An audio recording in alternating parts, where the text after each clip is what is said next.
Oh, hello. Oi, oi, Savaloy. How are we all? Thank you so much for joining me for this live, where I'm going to be adjusting the lighting. Because what is that I can see in my eyes? Is it my phone? I think it's actually my phone. I forgot to turn my do not disturb off. Never mind, doesn't matter, not important. Okay, let me plug this in. So, darlings, don't worry about this. Nothing dramatic's happened, all right? It's just my contraceptive implant.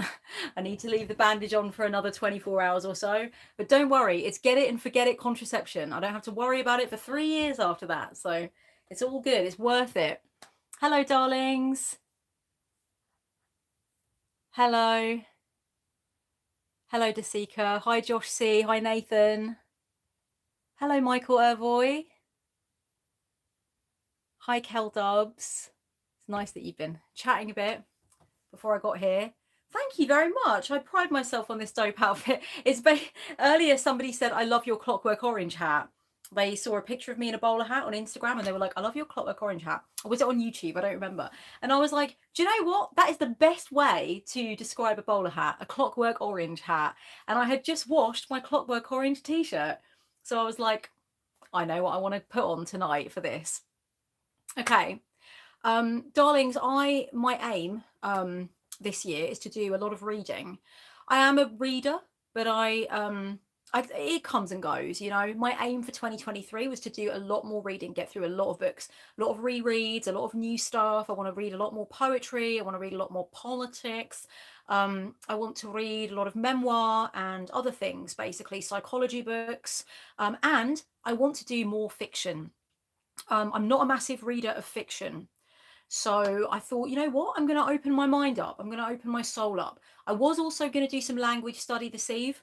But you know what? I just want to read, to be honest. I've had 4 clients in a row today, one after the other with little breaks in between.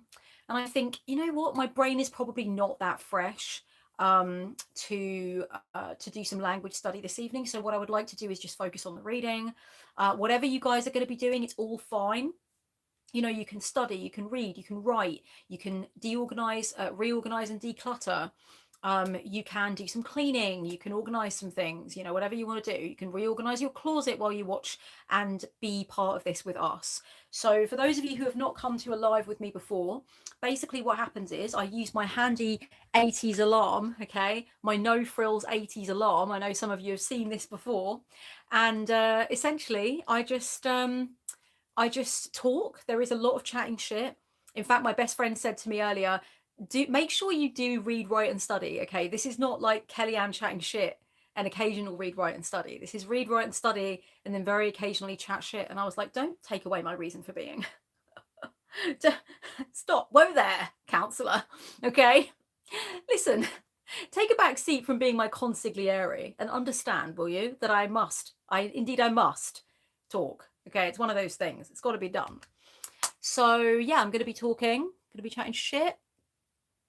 Ari Sawyer, what language are you learning? Russian, Ruski. Я говорю по-русски. I did learn it a long time ago. I lived there for a long time. I just like picked it up and dropped it again over time. You know, I didn't have that many conversations in Russian, didn't do that much reading in Russian, but I used to be really good. Quite good, I think, better than I ever thought I was going to get. So I like to pick it up again.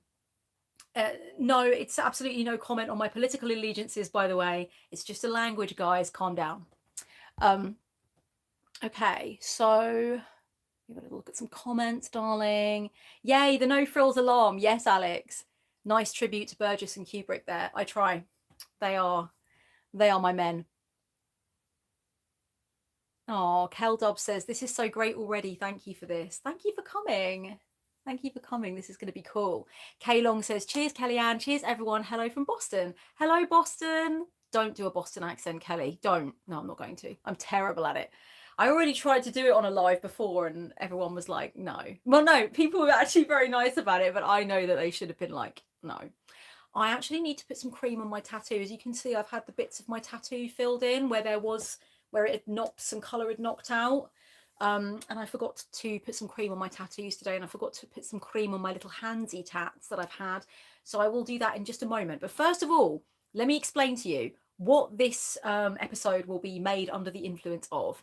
So I just dropped acid. That's the joke. I did not just drop acid. No, I'm not under the influence of acid. I'll tell you what I'm under the influence of, right? I'm going to have some water. I forgot to fill it up before I came on live, but it's fine because I will put some more in there in a second. I'm going to have some grapes, all right? Because why the fuck not, all right? I'm going to have some Tango Berry Peach sugar-free because it's fit. I had one the other day and I was like, so yes, I will be having some of that. I will also, let me move this. I'm also having a mocha that I lovingly made myself. Hang on. Let me move over a bit. Oh, there we go. Having a mocha, darlings.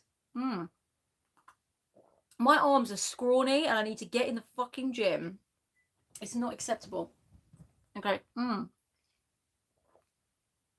love you, arms. I love you. You're doing your best, girls. You're doing your best. But it's not good enough, damn it. Yes, so I'm having some mocha. It's incredibly chocolatey. It's actually a hot chocolate pretending to be a mocha, to be honest. What is everybody else having? What are you drinking? What are you eating? What will you be doing? Talk to me. Zachary Ryan says, can we please do a trip with me live someday? Absolutely not. Maybe on Patreon. Meet me over on Patreon. Oh my God, Nathan, don't talk about my Dolly Parton impersonation. No one needs to know about my Dolly Parton. It wasn't actually supposed to be a Dolly Parton impersonation though, was it, Nathan? What it was supposed to be was, okay, in a Patreon live one day, I said that I could do a Southern accent, but I didn't know whereabouts it was from. So they said, do it and we'll tell you where it's from. It's wall-to-wall Americans here. Let's do this. And I was like, oh, I can't. And eventually, being the thespian that I am, I did it and they went, you sound like Dolly Parton. It's a Dolly Parton accent. That's where you come from. West Texas or wherever she's from. I'm so sorry, Dolly, but I can't remember right now. And so, yeah, then it became a Dolly Parton accent. And I can speak like Dolly Parton. I will not be doing it. Haven't had enough booze for that. I haven't had any booze. It's a booze-free day, guys. Alison Stock, will this be going on for a while? I have to leave soon, but I'm hoping to come back. If not, I'll make sure I catch the playback. I'll probably be going for about 2 hours, 2.5 hours. I'm not really sure. But do catch the playback, darling, if we don't get you back with us. Kay Long says, I'm enjoying my water, having a light dinner at work. Glad I could catch a few minutes with y'all. Glad you could too, darling. Zachary Ryan says, I've got carrots and a water bottle today. Okay, look at you. Start a goddamn fitness channel already. Gwen says, I'm eating a vegan sweet potato stew thing. Lovely. Autumn Rain, got some wicked apple ale. Amazing. Princess What's Her Name says, hello, eating canned vegetable beef soup with some water to drink. Lovely. HVH 777 says, iced hibiscus tea. Beautiful. Ari Sawyer says, when your partner was the last one to make you tea, but he didn't refill the container when he used the last bag, so you've got to go searching for the tea bags you want. It's not good enough. It's not good enough. Couples counselling for you too, I think. You know, I mean, it's not acceptable, is it? What's going on there with your partner? Questions need to be asked. I'm joking. Leah S says, I'm sewing Valentine's Day gifts for my faraway friends. We're trying to make Valentine's Day about platonic love this year. It's all about Valentine's Day. That's what it's really about. Even when I'm with a partner and I'm madly in love with them, we always make it Valentine's Day anyway, because when you're with me, every day in a relationship with me is Valentine's Day. I am insanely, obnoxiously romantic. Obnoxiously. I will write you poetry and letters at the drop of the hat. I'll just put them in the post. Like, I'll buy you flowers. Gender aside, doesn't matter. I'm buying my boys flowers, all right? I'm doing all that shit. I'm running your baths. I'm doing it all. So I'll get dinner. I will pay for dinner. I mean, I very romantic. Let's go for a midnight walk, darling. Let's go on the swings. So there's no point in Valentine's Day for me. There's no point. If I'm in a romantic relationship, it's really just superfluous. So I try and make it into Valentine's Day because my pals deserve my love. They do. Okay. Josh C says, currently writing a book with my friends about relating Dolly songs to tarot. So I'm going to need to hear this Dolly voice. Okay, you can hear my Dolly voice. Josh, I know where you are. I'm going to hit you up. Christina de Art says, I'm reviewing my cards for the month of January and of Yule and reflecting on them as well as on the cards for February and Imbolc. That's incredible. And blessed Imbolc to you all, by the way. I forgot to say that. I did mean to say that. Okay. Oh, Ari Sawyer says I'll be doing a little bit of life admin and then attempting some Korean studies. How exciting.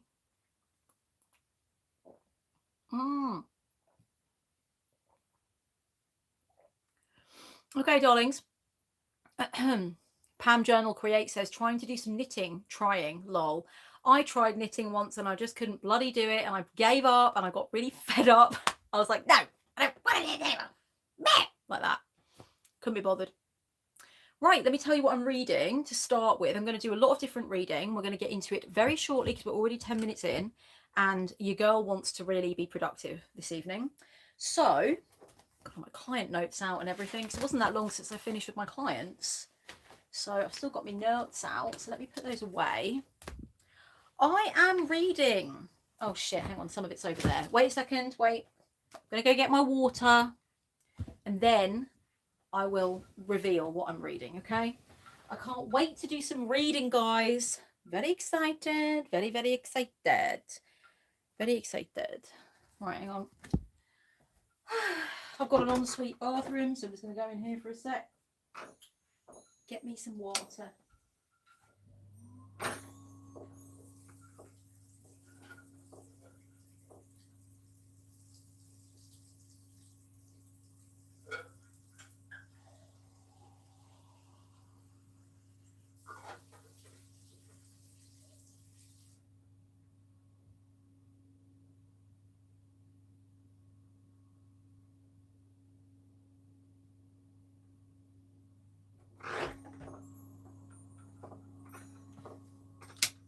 Yes, it was me that foolishly put a goddamn wind chime on my bathroom door, and I regret nothing.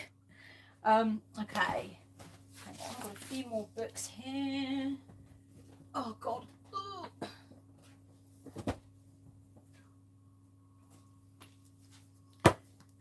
Right. Now. Oh, hang on.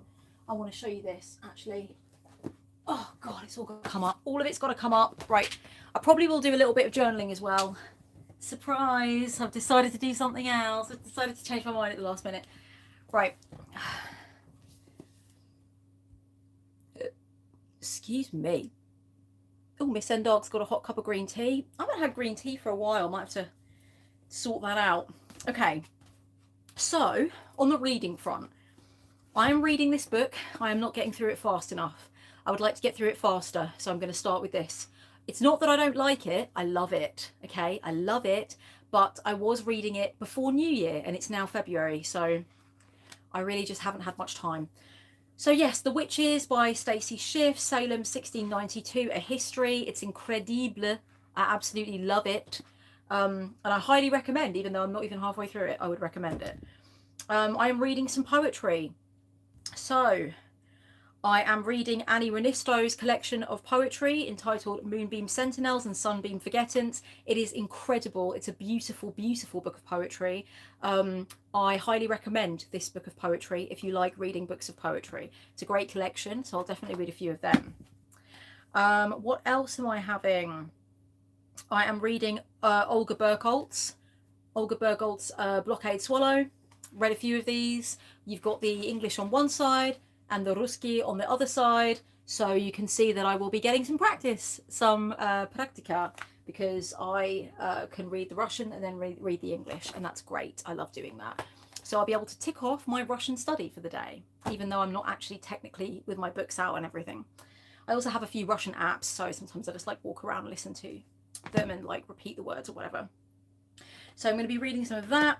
I'm also reading the Dust to Onyx book that comes with the deck because I love the definitions, I love the interpretations, and one of my aims for 2023 is to be even more tarot literate, mix up my definitions of the cards a little bit, play with different ideas, things I haven't thought of. And so for doing that, my main thing that I'm going to be doing is just reading through the books that come with decks, the quality books that come with decks where the creators have been very thoughtful about what each of the cards means. So I've been reading through that. I'm going to do a bit of that. I'm going to read some meditations by Marcus Aurelius. If you don't own this book, what are you doing with your life? Get off the stream right now and order it. I'm joking. But of course, look, lots of people love this book. Lots of spiritual people, lots of people in general love this book. You can see I have loved this book before. Marcus Aurelius is my dad. Yes, well done, everyone. Welcome to the stream, my daddy. Marcus has given me so much that when I read him, I feel like he's my dad, just advising me. So I picked this up a lot last year when I was in a lot of difficulty. And I like to pick it up and just read it again and again and again. Oh, some of my tabs are annotated. What does this one say? Oh, I've just written down the... oh my God, I've just written down the quote. The best revenge is not to be like your enemy. Yes! Yes! God, he's always fire. He always delivers. Thank you, Marcus. Fatigue but fabulous says officially dad. Like, Marcus is officially dad, okay? Chloe Rose says, I'm going to be continuing to read the second book in the Death Note manga. Oh, that sounds great. Zachary Ryan says, you want to be even more tarot literate. Yes, there's always room for more. Carolyn Iyer says, big dad energy. Yeah, Marcus has that big dad energy. I might start a reread this evening. Who knows? I don't know. I'm giving myself a lot of options. So Carl Jung, The Spirit in Man, Art and Literature. This is a great vintage copy that I picked up at Notting Hill Market in London when I was there with a friend. And I would like to reread it. So I will be doing so probably. Okay, I've also got a little bit of fiction. Where's my bloody fiction that I brought in? Oh, God, I left it down there. Oh, my God. Why do I keep leaving things off the bed? Hang on. So, oh, I've also got this Alain de Botton book of essays called Essays in Love, which is a book of essays about one couple from the moment they meet to everything that ensues after they meet. I am very, very single, so maybe this is a bad idea. I don't know. But I do like Alain de Botton. I will say, though, that I will probably read it in his voice from start to finish because I watch all his videos. So I'm gonna be there. It was gonna be like when I read Russell Brand's biography a long time ago, and the whole thing I was just reading it in this Essex accent, and I was like, for God's sake. I'm sure everybody reads my book like that, right? So I might start that. I'm giving myself a lot of options. Okay, I want to give myself a lot of options. I also might start this book at some point in the next few days, Wayward Lives, Beautiful Experiments. I bought this quite a while ago now, and I actually showed it in a little book haul that I did on the channel, but I never had the chance to get into it. It's been on my to be read for way too long. It's intimate histories of riotous black girls, troublesome women, and queer radicals by Saidiya Hartman, and it looks incredible, so I really want to get into that. Now, for the fiction, because I'm, like I said, I don't read a lot of fiction, guys, so trying to get into that. Oh my God, it's like 18 minutes in. How the fuck can I have been speaking for that long? I'm so sorry. We're going to start in just a moment. I promise we're starting in a moment. I promise. Oh my God, I've done the thing I really didn't want to do, which was just like talk too much. Okay. But we knew it was going to happen, guys. We knew it was going to happen, guys. Okay. That's what you get with me. All right. Okay. So for fiction, I thought Mothering Sunday by Graham Swift. I know it's been made into a film, I think. Don't know anything about the film, but it's a period piece. And yeah, it says here, it's March 30th, 1924. It's Mothering Sunday. How will Jane Fairchild, orphan and housemaid, occupy her time when she has no mother to visit? How, shaped by the events of this never to be forgotten day, will her future unfold? It sounds really beautiful. Apparently it's joyously sensual and deeply moving. So I like that idea. Also, classic, The Magus by John Fowles. This is a very fucking famous book of fiction, and it's fat. I bought it in a bookshop a while ago. I was like, Kellyanne, I know you want to get more into fiction, but really that is a massive commitment, honey. Why would you do that to yourself? You have like all of F. Scott Fitzgerald's short stories. Why don't you just start? You've got so many Bukowski short stories. They're so easy to read. Just read that. But I was like, maybe I want a challenge. So I thought to myself, okay, I'm going to open it up. And if I like the page that I open it to, I will buy it. And I opened it up and I got sucked in. I was like, oh my God, this looks incredibly good. Oh, I need to read it. I'm not going to read the back to you because otherwise we'll never get started with reading, okay? So here we go. Let's do this. Everybody ready? We're going to do 20 minutes first, okay? Oh, we love the chit chat, said Zachary Ryan. Thank you. Oh, Antoine Janae is here. Yeah, we don't mind at all. It's lovely. Thank you. I love you guys. Cheshira says, we knew whose live we were attending. Thank you. Thank you. I appreciate that. Why is it so warm in here? I turned my heating off ages ago. Probably because I'm so hype. Okay. The alarm is going on. I might take my bowler hat off. Have I got a line yet? No, it's fine. I love this bowler hat. It's vintage as fuck. Look at it. Oh, it's so beautiful. It came in a box with the addresses of the previous owners on it, and it's just so romantic. Thank you. I've had this t-shirt for like 15, no, 12 years, something like that. And it's still pretty black. I got it in Camden, so it must be 15 years because I got it from Dracula's in Camden. Yeah, it was a long time ago, guys. Leave the bowler hat, the unbearable lightness of being, which is one of my favorite works of fiction by Milan Kundera. Absolutely love it. Love the film. Daniel Day-Lewis. Beautiful in that film. Such a cad in that film, darling. So, okay. Yeah, absolutely love unbearable lightness of being.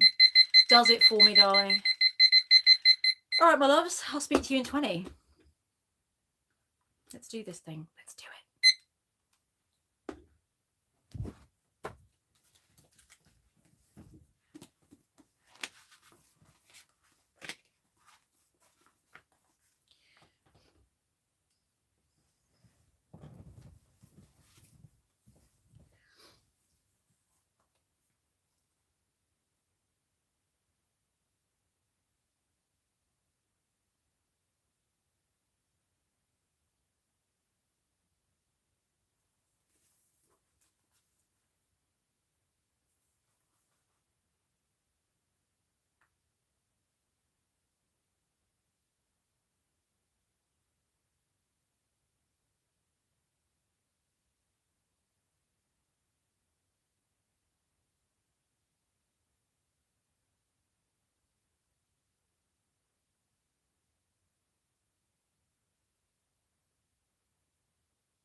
Got 5 minutes left now, darlings, then we'll have a little break.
Well, it's all getting a bit intense in Salem. I tell you what, in 1692, mate. It's just shocking, really. Very addictive. Obviously, I know the story of Salem, witch trials and stuff, but really only through our friend Arthur Miller and his play, The Crucible. Haven't really read about it properly ever. So, yeah, fucking fuck. Why am I like stopping myself? It's fine. It's just live. It's not in front of the government or anything. Fucking fascinating. Really interesting. I think I'm going to definitely carry on reading this for a while because it takes a few pages to get into, but then it's like gripping because it's quite dense, rich, sort of dense, rich literature. It's very, very good. Hi, Lara. Lara says, I was just working and saw this pop up. Perfect timing. I'm doing some creative work and started with an invocation to Bridget on my newly acquired, quite old typewriter. Excellent stuff. That sounds great. Jed Shed says, just read Tea Magic and really helped with developing a better personal ceremony. That's awesome.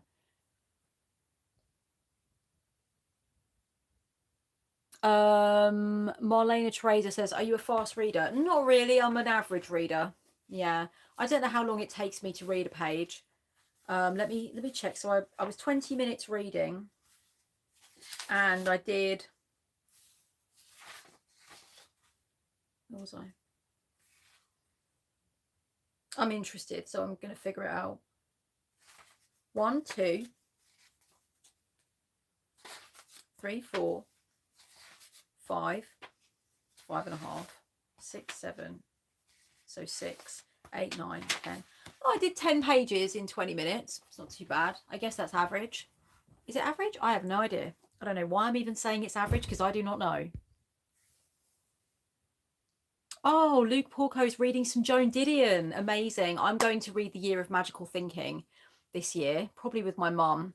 I have this little thing now with my mum where I read the chapter to her in audio files and send it to her. So it's like we're reading it together. Thank you for loving the bowler, darling. I love it too. I'm a big fan of a bowler hat. Laura Antal says, hi Cam, love the Crucible. You've got to come visit Salem sometime. My Salem tourist mugs are some of my favorite. I so want to go to Salem. Like, I've said this before in a live, I think, but I've spoken to my friend. He's from Ohio. And we were talking, he was just basically breaking it to me gently. He was like, Kelly, darling, when you talk about your plans for the US, I hope you know that it's at least 3 separate trips. Like, the amount, even though you're going to be flying and all this jazz, going to various cities, like, you're still probably going to need to make 3 separate trips. So I need to figure out what I'm doing. I need to seriously look at a map of the US. And I'm hoping, I don't know, because I don't really know where this year's going. I don't have a massive amount of plans for travel, really, but I'm hoping that at some point this year, I would love to be able to go out there. I'd love to. So I mean, like, obviously Salem is a massive one to tick off. So yeah, I would really like to. I would love to. That would be really, really cool. Wouldn't it be cool to have a meet up in Salem? How fucking legit would that be, guys? Come on. Zachary Ryan, what are your must-see places in the USA? I want to go to Texas. I want to go to New Orleans. I want to go where do I want to go in Texas? I want to go to Austin. I want to go to I want to go all over New England. I want to go back to New York. I want to do the fuck out of New York. I want to do the fuck out of LA. What else do I want to do? I want to go there's so many things that I want to do, like loads, but I just can't think of them right now off the top of my head. Where do I want to go? I mean, like, Texas is big for me. I want to go to Tennessee. I want to go where I can see like you know, steel guitar type music, like, you know. I would love to go and see all them witches in the US. They're one of my favorite bands. What else do I want to do? There's loads of stuff I want to do. Kind of wouldn't mind Florida, to be fair. Sounds amazing. That sounds incredible. I'd love to do that. I want to go to Hawaii. I'd love to spend some time in Hawaii. That'd be amazing. I know. White spiritual girl goes to Hawaii, but like, just let me, okay? I'll be dead in a minute. Just let me go one time. I'm not going to stay there. I'm not going to vlog from my place in Hawaii, guys. Come on, look at me. I don't have the complexion for that. Mm. Yeah, I do. I want to go to Nashville. Yes, please. Oh, I want to be there now. Yeah, right. Hang on. Blood, sweat, and steel. Let me write this down because I genuinely am not just talking about it. I really want to figure this out. So, trip 1 East Coast, trip 2 Midwest, trip 3 West Coast. Right, that's a good idea. East Coast, Midwest, West Coast. Right. Okay. Because I was thinking that was my stomach. I was thinking Deep South would have to be like a whole thing. But actually, I kind of like it cut up into 3 like that. Actually, that's a really good idea. Yeah. Oh my God, what the fuck? I want to go to Seattle. Guys, I have to go to Seattle. I want to go to Portland, Oregon as well, obviously. But I really want to go to Seattle. I've got a big idea about that. You know, I'm a huge Nirvana fan. I want to go to the bridge, you know. I want to go and stand outside the place where Deftones recorded their first album. I'm just, yeah.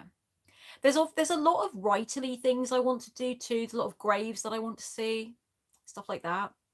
A lot of political things that I want to see, a lot of flowers that I want to leave in various places.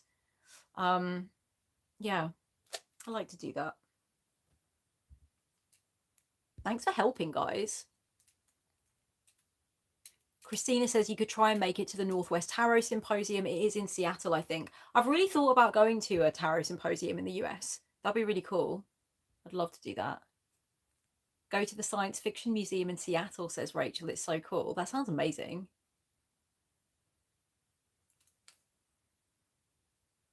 Gwen says, I'm legitimately superstitious about going to Seattle, like Yellowstone will pop when I show up. That's amazing. A Rosebud Cauldron says, would you ever do meetups when you travel? I don't really know. I like the idea of it, but I'm also very, very nervous of it. I don't really know why I'm so nervous of it. I don't know. Maybe it's just because I've been doing this all this time and I've never had a meetup. So at this point, it's like, but I would be relinquishing the reins of control. I have control over everything. I have control over the angle people see me from. I have control over when I say goodbye and when I say hello.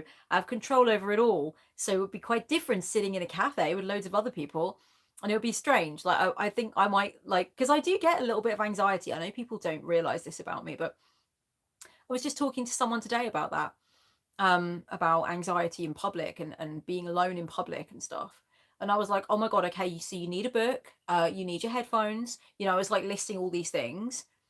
And that comes from being anxious and I don't have anxiety, but I get some social anxiety, like I get some socially anxious symptoms.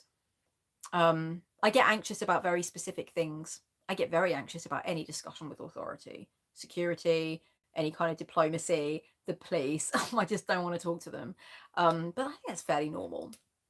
But yeah, I get very nervous about sometimes just, yeah, basically, it's a long answer to the question, but essentially, I'd like to do a meet up, but I'm kind of nervous. I want to go to Philadelphia. Sorry, it's just like, I'm just like thinking of things as I go. I really want to go to Philly, like really badly. I really want to do New York hard again, though. I haven't been to New York for a long time. And when I went, I really went, you know, like I went to Greenwich Village, I went up to Harlem, I went over to Brooklyn. You know, I like paid a cab driver to take us all the way to the bridge, and then we walked over. Wanted to like have the well, it's not really a legit New York experience. New Yorkers don't get yellow cabs, but I was from the UK and I wanted to get in one yellow cab. Okay, sue me. I lost a lot of weight on that trip though. We walked everywhere. You know, so I'd love to go back. I'd like to stand on the Brooklyn Bridge again, as I am now, because I'm a different person now than I was when I went before. And I want to experience that feeling of going back to a place that I wanted to go to for so long and I was so in love with it and I couldn't wait to go. And then I went and it was amazing. And now I want to go again, like years and years later, and be like, I'm back. And like, how do I feel now compared to how I did before, you know? Laura says, no, New Yorkers get in a cab in a pinch for sure. Haha. Okay, cool. Well, there's a lot of kind of like, we walk everywhere. I was about to do like a really Jersey, like I don't even know if it's Jersey or Long Island or what, but I was going to go, we walk. Is that a Bay Ridge, Brooklyn accent? I don't know what accent, but it's a little bit of everything, guys. Okay. But I was going to do that. But anyway, there's a lot of like, we walk. You know what I mean? So I was like, well, I want to do like the New Yorkers do. It's very important.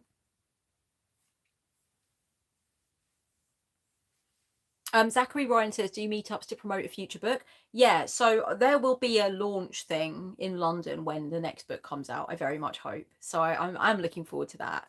But if I get anxiety a little bit, I can just sign books. I can just hide behind the books. Oh my God, shut up, stomach. No one cares. I don't know why my stomach is making all these noises. I'm just going to read a few more comments and I'm going to start reading again because like I actually have half of my mind is like in Salem in the 1600s and I'm like, what? That Abigail is so annoying. Oh, Antoine Genet says, we had sessions when I was in my last year in Seattle. That will always be special. That will be special. Thank you, darling, for saying that.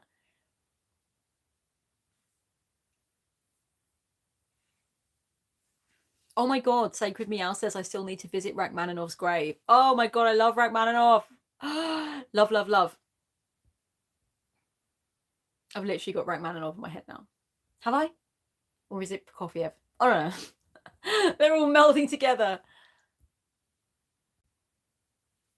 Zachary Ryan says people on the internet can be wild and meet up could be spooky. Yeah, definitely that. Definitely that. For sure. Oh, Josh C says, definitely want to leave some flowers in Memphis for Jeff Buckley. Pilgrimage bucket list for sure. Yes, do it. I just went on a date with a guy last year. Very lovely boy, charming, beautiful looking. And he said he just recently went to, did he say LA? Yeah. And I said, what did you end up doing there? What was the most special part? And he went, well, I went to see where Frank Zappa is buried. Apparently there's no headstone. Apparently it's because there's like so much madness that goes on at the headstone. They were just like, no headstone, just like a little thing.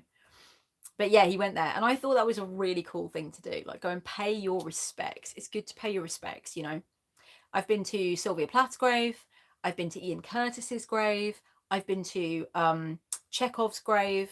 Been to a lot of Russian graves. Did a lot of like grave sightseeing in Russia. I think I talked about it on live before, actually, how they give you a map when you go to the Novodevichy cemetery. They give you a map at the entrance. There's so many famous graves in there. I went to Prokofiev's grave. I laid some flowers there. And I listened to Dance of the Night in my iPod shuffle. That's how long ago it was, guys. Oh, Carolyn went to Leonard Cohen's grave. I was front row to see Leonard Cohen in 2007 and it was perfect. It was Leonard Cohen is a prophet in this house, all right? In this house, we do not slag off Leonard Cohen. Like I have a lot of his poetry. I love him. Do you know what? I'm going to listen to some Leonard Cohen albums tomorrow. I'm going to treat myself. I haven't listened to Leonard Cohen in so long. I really need to listen to Leonard Cohen. Yeah, I saw him live. It was amazing. Paid a lot for those tickets. Worth every penny. Oh, God, I love him. When he was singing So Long, Marianne, somebody walked up to the stage and threw a sunflower on the stage, and he picked it up and he sang the rest of the song while he was holding this sunflower. And it was just so beautiful. I absolutely love him. I cried when he died. I cried. I just love him. He's just great. His poetry is incredible. He once wrote, if your life is burning well, poetry is just the ash. I love that. I'm like obsessed with him, okay? Oh, that's amazing. Laura says, very jealous that you were able to see him. I'm so lucky. Super lucky that I got to see him. Oh, Nathan says, can you warn us ahead of time so I can get plane tickets? Thanks. Yeah, definitely. Oh, Lara says, I'll come to London for a book event. So fun. Oh my God, Lara, we have to hit the town. We have to do London, baby. I'd love that so much. Nathan says, I had a friend who did the Sex and the City tour. That's so awesome. Guys, I'm such a classic, basic bitch millennial girl. Like, I just love my Sex and the City. I'm sorry. But I just love it. I know. I didn't like the new one. I didn't even watch the new one, all right? I just watched some reviews of the new one. I just think that they, like, just hang up your boots. Just don't do that to Samantha, all right? It's just, like, not on. That's before you get into everything else problematic about it. But the Samantha thing, I can't forgive. It just doesn't make any sense. Anyway, I didn't watch that. But I just love the original 6 series, you know? I really, really love Sex and the City. Like, I love it. Right. Who wants to do some more, whatever you're doing? I do. Laura says, I think there's an article from the New York Times about how Sex and the City motivated a generation of people to move to NYC. Totally. This shit happens all the time. Apparently there's loads of girls now that are like messaging American girls that live in Paris. Like, does anybody watch Purple Palace here? I'm obsessed with her channel. If you like any of my more like vloggy, dreamy type shit, you know, with the montages, and you like it when I talk about creativity or art, or whatever, go and watch Purple Palace. She's really, really cute and lovely. She's an American who lives in Paris, and she's really cool. And she said, like, a lot of girls now, because of Emily in Paris, they wanna know what I think of Emily in Paris. They want to know how to move to Paris. They want to, you know. Gwen says she is intense. She is intense. There's no question, and she's not apologizing. Yeah. So yeah, she said that it's a thing. Girls ask me about it a lot more now. You're an American living in Paris. Emily in Paris. Emerald Moon says, I'm Sex and the City obsessed. That show got me through some really hard times in my life. Yeah, me too. And I just looked at it and was like, one day I'm going to be a writer. I didn't think in New York, although, like, if I moved to New York, nobody in my life would be surprised, to be honest. Like, no one, literally no one. It's kind of would be an obvious move. But I like living in England. I like the UK in general. Despite all its problems and everything, it has a lot of problems, a lot of things going on, guys. But I like it. I like to stay here, but travel. So, but yeah, I would think about Sex and the City would make me think about like being a strong, independent single woman with a good job that I liked, and you know, that kind of thing, and like endless, ridiculous combinations of clothes. And look at me now. Okay, anyway. Carolyn, love Glastonbury. I was just thinking about Chalice Well the other day and thinking I'd love to go back to Glasgow. I've been a few times and I love it. And of course I've been to Stonehenge. I mean, look, come on, you have to smell the book, guys. You gotta smell the book. It's the law, baby. Blood, Sweat and Steel says, never watched Sex and the City myself. Sorry. Don't be sorry. You're busy doing other bloody righteous cool things. Everybody go and look at Blood, Sweat and Steel and look what this individual makes. It's really fucking cool. Like, clearly no time to watch Sex and the City when you're doing that kind of shit. Okay, I'm gonna do some more reading, guys. I'm gonna carry on reading The Witches. Yeah, I reckon 25 minutes this time. So if everybody's ready, let's do the damn thing. Have a little sip of my drink. It's getting a little bit cooler now, so it's quite warm in my room when I started. I'm going to open this tap. No, I don't want to. Let me just finish the rest of this first. It's quite cold now, but it's really chocolatey, so it doesn't matter.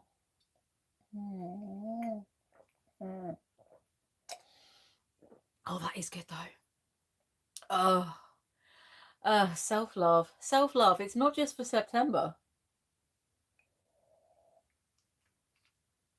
It's a bit weird being on camera for all this time. Sometimes I forget that I'm on camera and I'm like, oh yeah, I haven't picked my nose, have I? What have I been doing? I don't even know what I've been doing. Oh gosh, that is really lovely. I'm sorry, guys. I know it's gross, but I need to finish all the way to the bottom.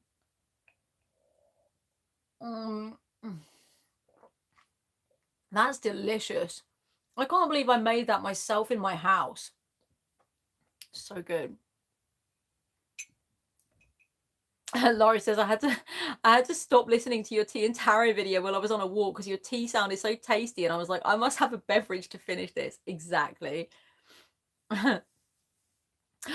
Blood, Sweat and Steel. I do want to visit Carhenge. I really do. Is it in Nebraska? Is it in Nebraska? Where is it? Tell me where it is. I want to say that it's in Nebraska, isn't it? Am I right? I really want to know if my US trivia is correct. Someone Google it. No, it's not in Nebraska. No, it is. Yes, it is. Boom. Look at me. Look at me knowing, all right? I know. Yes, it is the Stacey Schiff book, Rachel. I love it. I'm really having a good time. I love this book. It's great. It's so absorbing. I'm like, I do wish that it was done, that she described it in a little bit more linear order in terms of like when the girls actually started making their accusations and doing their weirdnesses. I felt like that was a little bit melty about what was actually going on. But the amount of information around everything and the amount of detail about Paris, the pastor vicar, what the fuck is his name? What's his title? The god guy. The amount of information about their families, about the attitudes that other people had towards that sort of area at the time, and it's amazing. I just found out that Louis XIV actually stopped all the witch stuff that was going on, right? Like, you know, persecuting witches and stuff. Apparently he stopped all that 55 years before this started happening. I was really surprised. I just watched a massive documentary, like a 3 or 4 hour it was like the best part of 4 hours documentary about the last 3 kings of the Bourbon dynasty. So Louis XIV, 15th, and the very unfortunate Louis XVI. And it was really fascinating. It was so interesting, like learning about the building of the Palace of Versailles, like really in depth, and learning about all the different elements of it and why it was built where it was built, and the making of the Hall of Mirrors, and it was just really fascinating. Anyway, I just was really shocked to see his name come up. It was like Louis XIV was done with all that shit, like literally like half a century before this shit went down. Like Europe were over it. And I was like, no way, that's really cool. I mean, obviously they were all a bunch of cads, those Bourbons, but that was really cool. I was like, damn. I mean, he was known as Louis the Great, right? And I think that might be one reason, because that's cool. All right, that's very cool. Such a like French thing to do. I mean, it's a French thing to do to lob the king's head off as well, but it's kind of French to be like, also, fuck them witch trials. Never mind that. I need the money for my Hall of Mirrors so I can flex on the rest of Europe. I love that shit. It's perfect. It's like, let the women do what they're gonna do. All right, I want the money for Halls of Mirrors. It just made me happy for some reason. What documentary, says Lara Antal? Oh my god, what was it called? It's on one of the history channels with loads of docs on it. I'd have to find it in my watch later.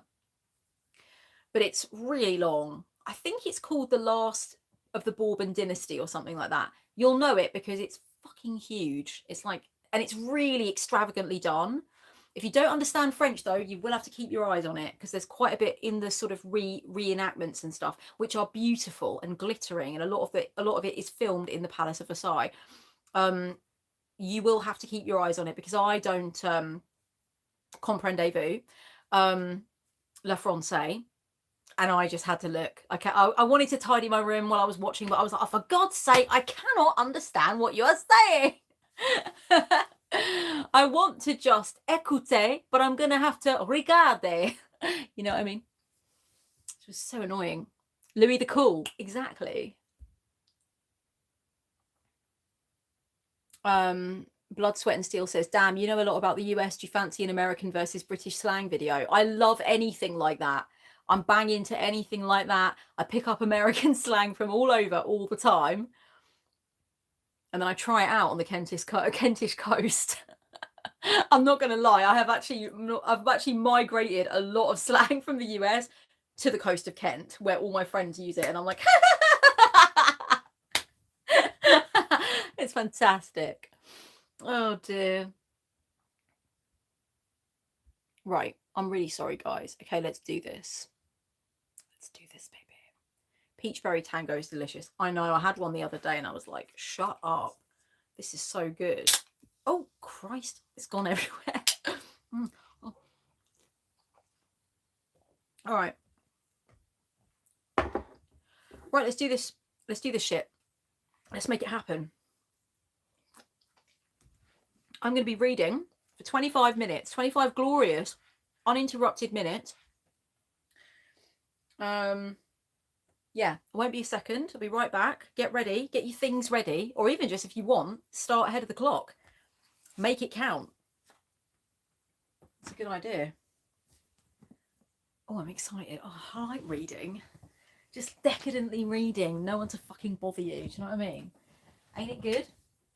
Ain't that what life's about, babies? Just going to get my little table because I don't want to leave my drink on the bed. Oh, let me take this back in the kitchen as well, actually.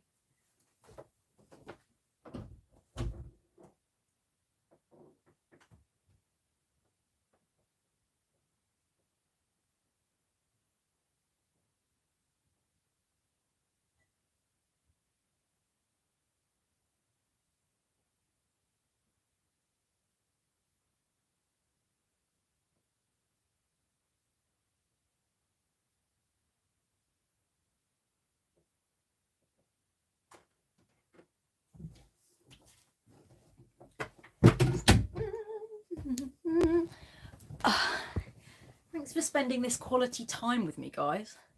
Appreciate it a lot. Right. It's obnoxious, that. Do wish it wouldn't do that. Right. Let's do this.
5 minutes left now, guys. So whatever you're doing, give it a push. I feel a bit lazy saying that. Last time I was like, come on, because I was writing my book. But this time I'm like, get on with your stuff, guys. I'm just reading my book. Oh dear.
Blimey. Oh, hang on.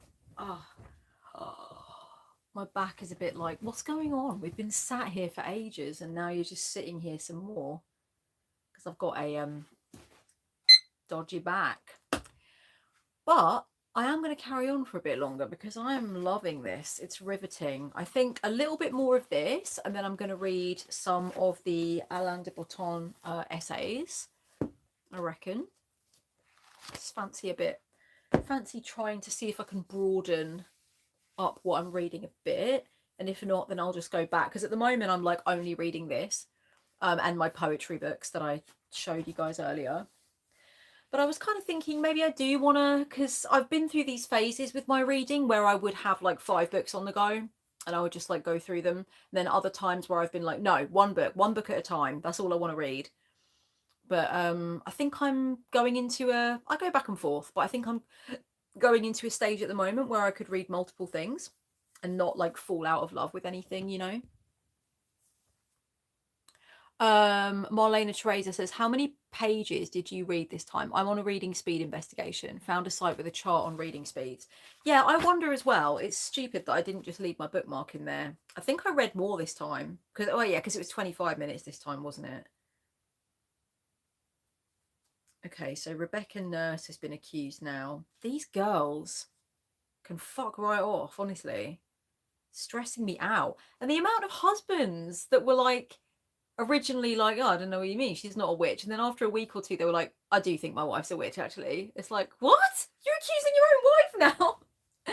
If I lived in Salem at this time and this shit started happening, I would drop to the floor and start writhing around and accusing somebody else, because I know it would be just a minute before one of them bitches was like, Kellyanne Maddox, she's got a canary on her arm. She's attacking me. Ah!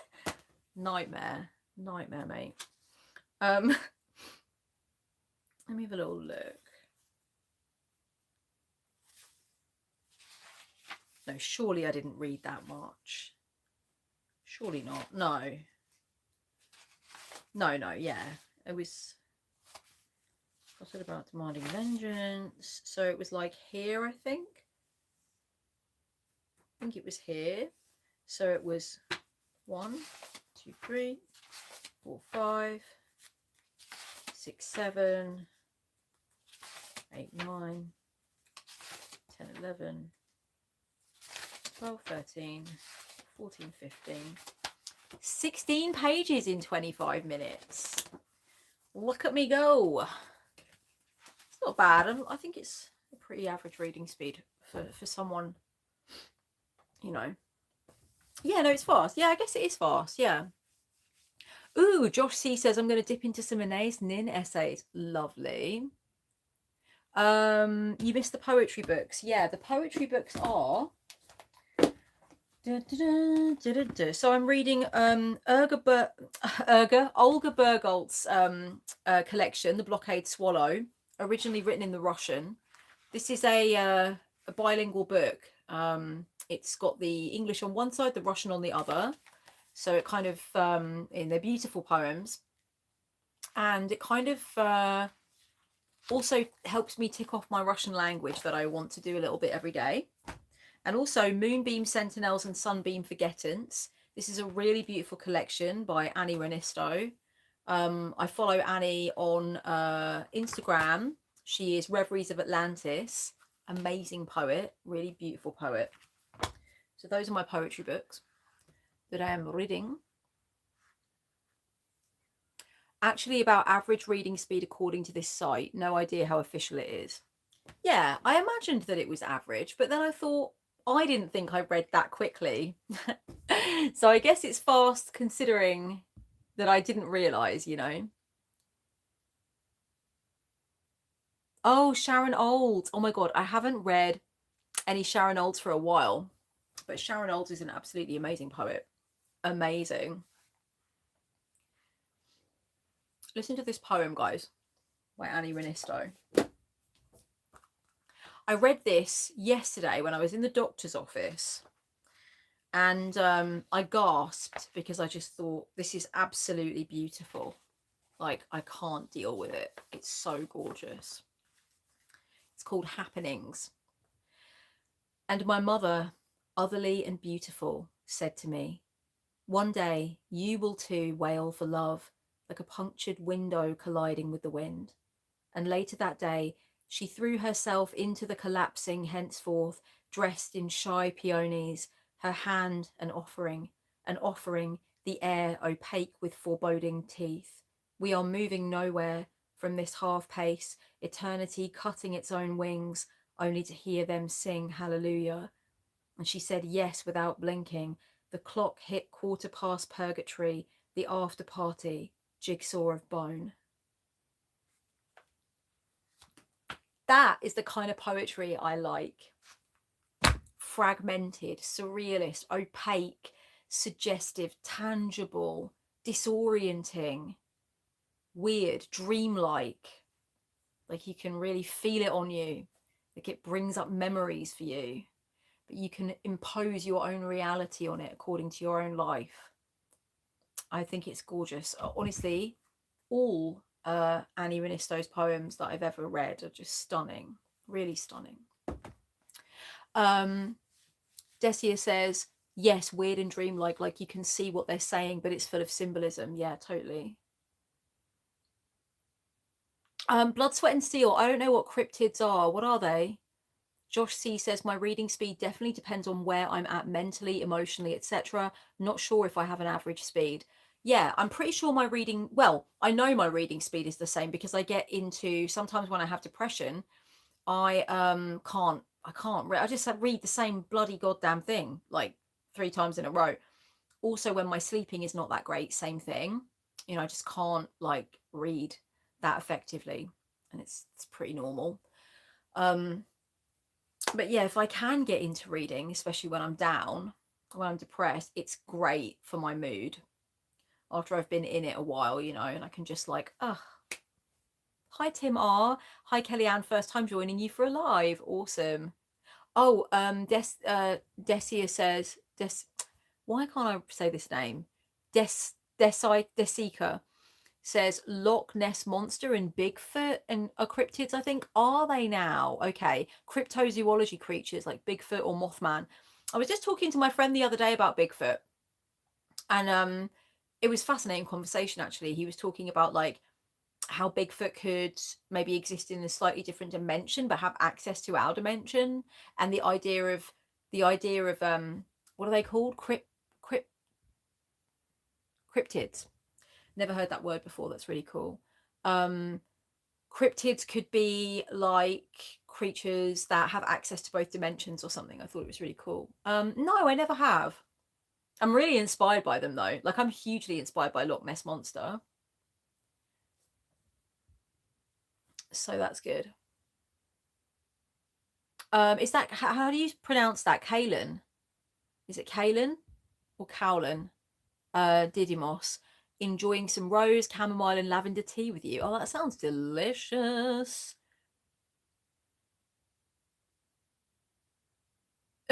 Marlene Teresa says, my goodness, that's a great opening line to a poem. I was just talking about Bigfoot. I was just talking about Bigfoot with a friend of mine, actually. That's hilarious. That could be a really good like monologue opening to a play or something.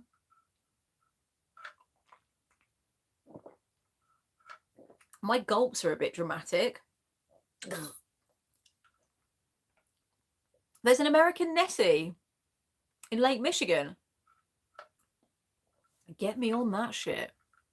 American cryptids are probably the best. Bigfoot, isn't Bigfoot originally American? I'm just lying to myself. It's just because I watched the film a bunch when I was a kid. I'm sure Bigfoot is probably like Slavic originally. Those big forests, come on. I don't know though. I know nothing about it. I just like the idea of it.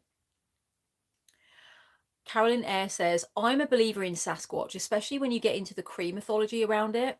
Basically, yes, they exist interdimensionally. Cool.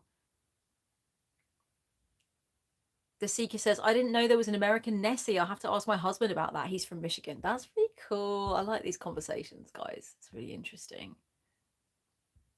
Ooh, Veronica White says, I'm having pie and reading spicy monster romances.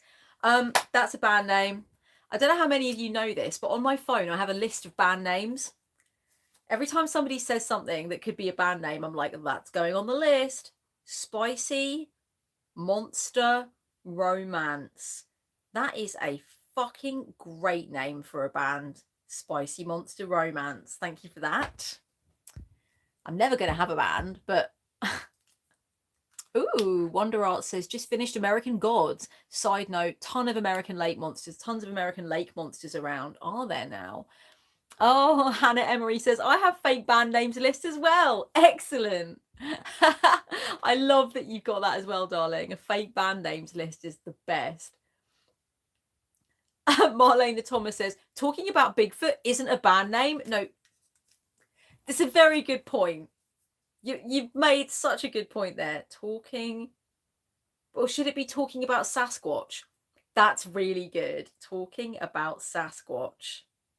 Because, like, same difference, but Sasquatch is a really cool word. Sasquatch. What is Sasquatch then? Is it a native... Is it like a First Nations word from the US? What the fuck kind of word is Sasquatch? I like it, but I never really looked into the etymology. IR says, I'm just sad the internet didn't retain the Medway Bogman. I'm sad about that as well. Rachel says, Electric Eye is my latest, oh, that'd be a good band name moment, lol. It was in a film noir I was watching, Asphalt Jungle. That's awesome. Electric Eye. That's a great band name. Love it. Veronica White says, they're my favourite genre and I'm a librarian. Spicy Monster Romance. Like, what? Yes. There's a Maceoplex track called Mutant Romance, and I love the name of it. It's actually also a beautiful track. Maceoplex is clever boy. But yeah, Mutant Romance is also a good name for a band.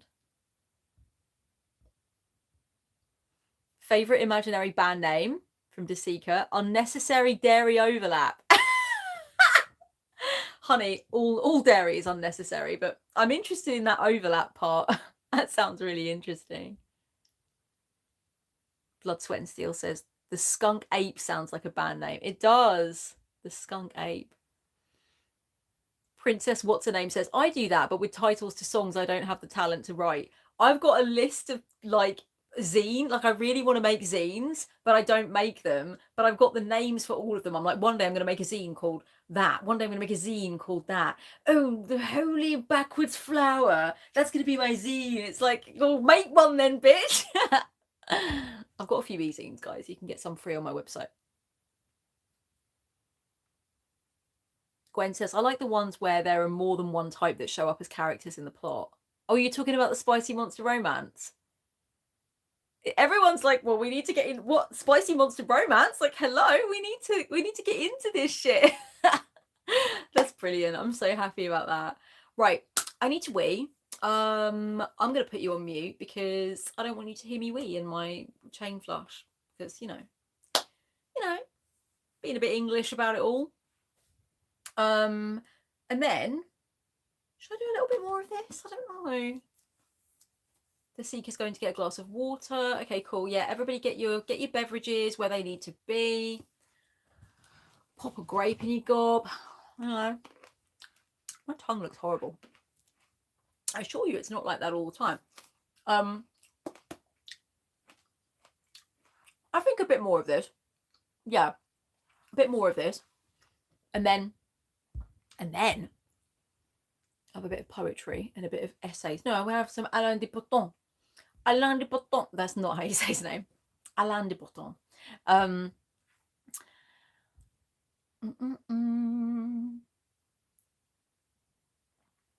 Rachel says, ha, just make one zine issue for all the names. Yeah, I'm definitely doing that. Oh, I'm not making any of this. The zines are going to have no, like, there's not going to be a series of zines ever. They're all going to be one individual zine.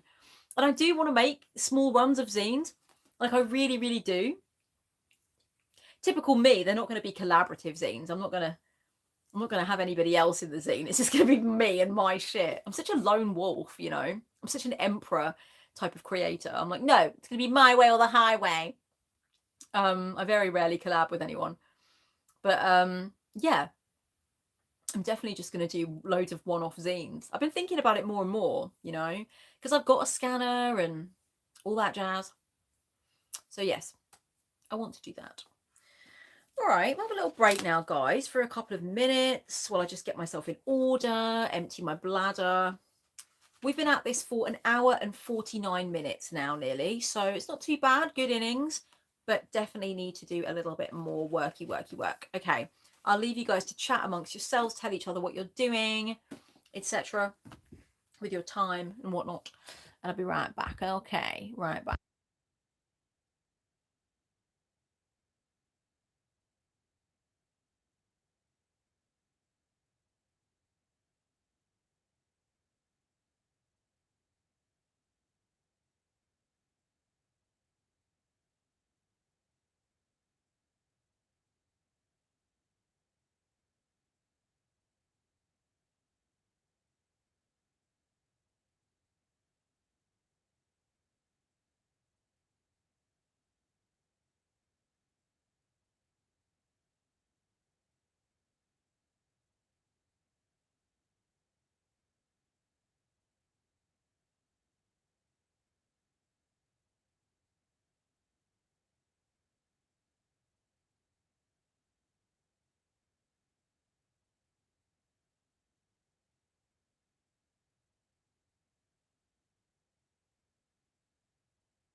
Right, guys, for anyone who was interested in that documentary that I was talking about, the last of the Bourbon dynasty and stuff, I just wanted to say it's not earlier when I was reading, I was like, I don't know why, but I really want to mention that it's not actually one, like it's all put together. So it was a series of documentaries in episodes, but they stuck it together in one big episode. Definitely recommend. I also watched a fascinating documentary the other night presented by Mary Beard about Caligula. That was also really interesting. I've always wanted to know a bit more about Caligula, and because I always say things like, when my friends are like, oh, you know, like, sorry to be TMI, but like, you haven't slept with anyone for ages, do you not miss it or whatever? And I'd always go, darling, my bedroom has seen more action than Caligula's hot tub. It's fine. I always used to laugh about it. And so I was like, maybe I should find out how much action this man's hot tub actually had. And I just want to say for the record, I will now no longer be saying that I've seen more action than Caligula's hot tub, because I'm not even close. That guy was crazy. Michael Irvoy says, love Mary Beard. Everyone loves her narration style. I didn't like it at first because I thought it was a bit strained, but then I realised that she really keeps you interested. If you're a bit of a layman and you're not that great with ancient history, which I'm not really, you know, I'm interested, but like I'm more of a modern history girl personally. Well, not really. I mean, like some Tudor shit and whatnot, but really, I'm very sort of like, let's start from the First World War, go, or like the Russian Revolution or whatever. Fascinated by the Russian Revolution. Probably know too many things about the Russian Revolution, to be fair, and like Lenin and Stalin and blah blah blah. Anyway, so yeah, watch this Caligula documentary presented by Mary Beard. Definitely recommend that shit. Every time I say Caligula, I want to sing the Smiths. You know, what does he sing? What she asked of me at the end of the day, Caligula would have blushed. Oh, you've been in the house too long, she said, and I naturally fled in my life. I need to listen to the Smiths tomorrow. That's it. I'm going to listen to Leonard Cohen, the Smiths.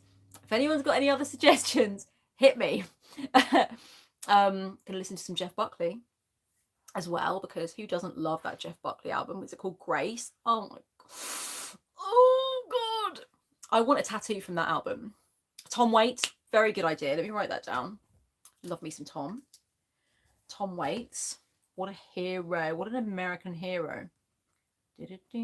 Whereabouts is Tom Waits from? Does anyone know? I don't know that much about him, but I'd like to. I love his voice. New York, of course he is. Naturally. Yeah, so what was I going to say? No, it's gone, but I guess that might be Joanna Newsom. Oh, I love Joanna Newsom. Whenever, this is a factoid about me, okay?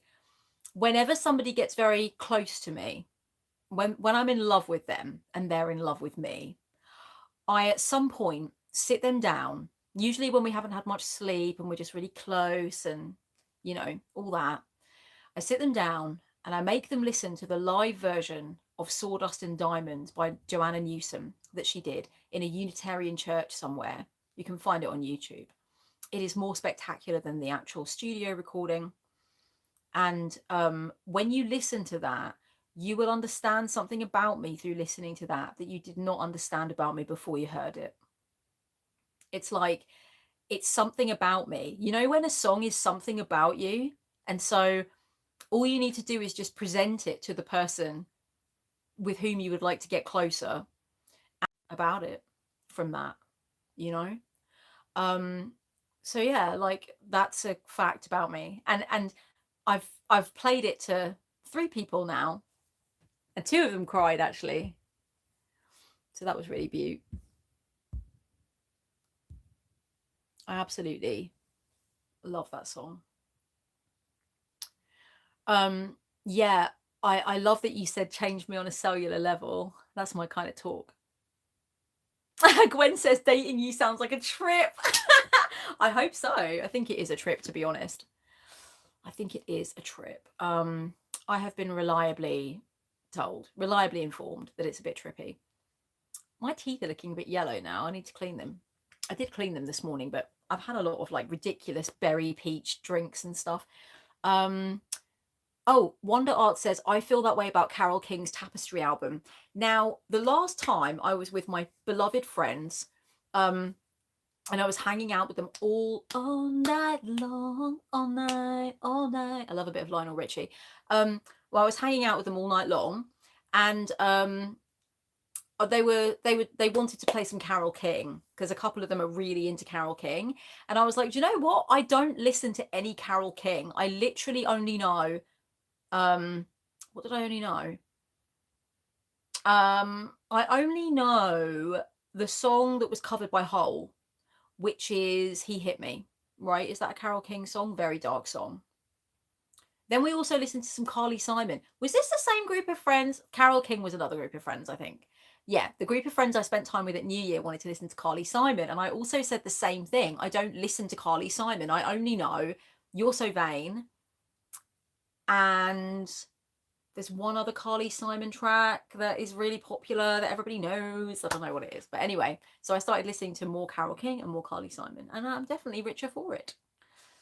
Definitely. You can't know all the music, can you? You know, I know a lot of it, but you can't know all of it, baby.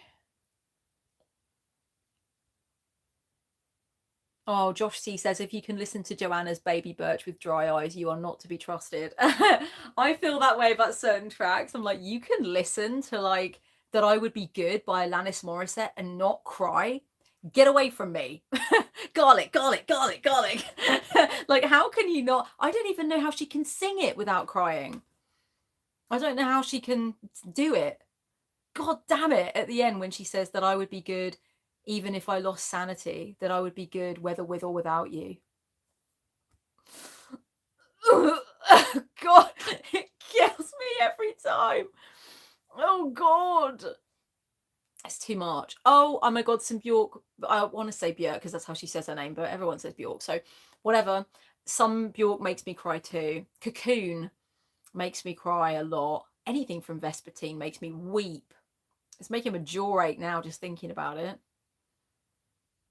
Oh God, I really love Cocoon though. Who would have known that a boy like him would have entered battered me lightly, restoring my senses. That is such a beautiful song. Oh my God.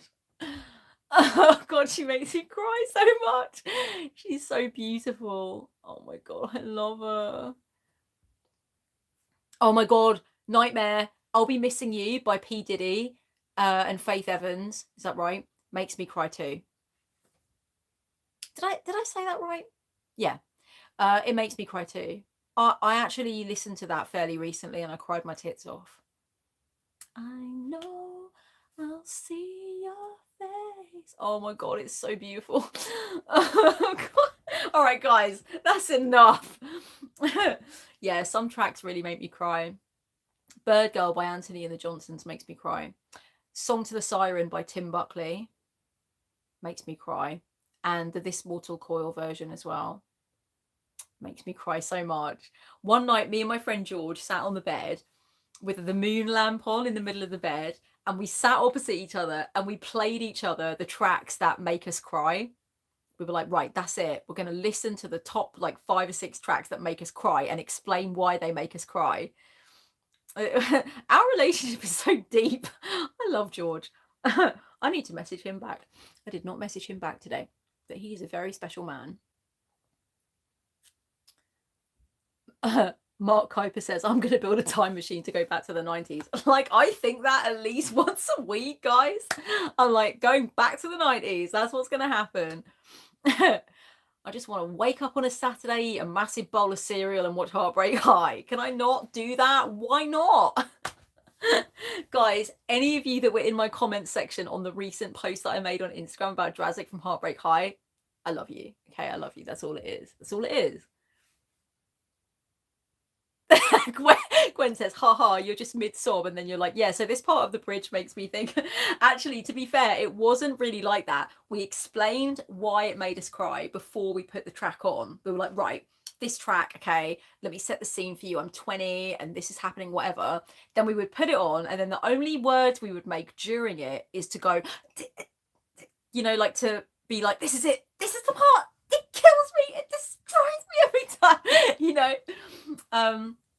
Oh, and I played oh, what's that Perfume Genius track? Oh my God, what's that Perfume Genius track? What's it called? Where he goes, I'll be so quiet for you, be like a child for you, be like a shadow of a shadow for you. Also, Dinner at 8 by Rufus Wainwright. Fucking kills me. Stabbed me in the heart. It's about his dad and his relationship with his dad, and like, I am so done. Things about complex relationships with dads will destroy me. I went to see Big Fish at the cinema, the Tim Burton movie. It's the only movie I've seen at the cinema, right, where, okay, I cry at a lot of films, all right? I just went to see Empire of Light, cried. Olivia Colman is incredible. I do cry at a lot of films, but when I went to see Big Fish by Tim Bastard Burton, I I couldn't contain myself. My friend had to ask me if I needed to leave. Chloe Rose says, Big Fish killed me. Yes, it really killed me. God damn it, it killed me. It just kills me. I love it. I love Albert Finney in that movie. I love it when he goes, they say when you meet the love of your life, time stops. And that's true. I don't even believe in the love of your life, but I do in that moment. Oh God. Nightmare, I haven't heard Maxwell, This Woman's Work. Is it a cover of Kate Bush? I stand outside this woman's work, this woman's work. That one. That makes me cry. Every time.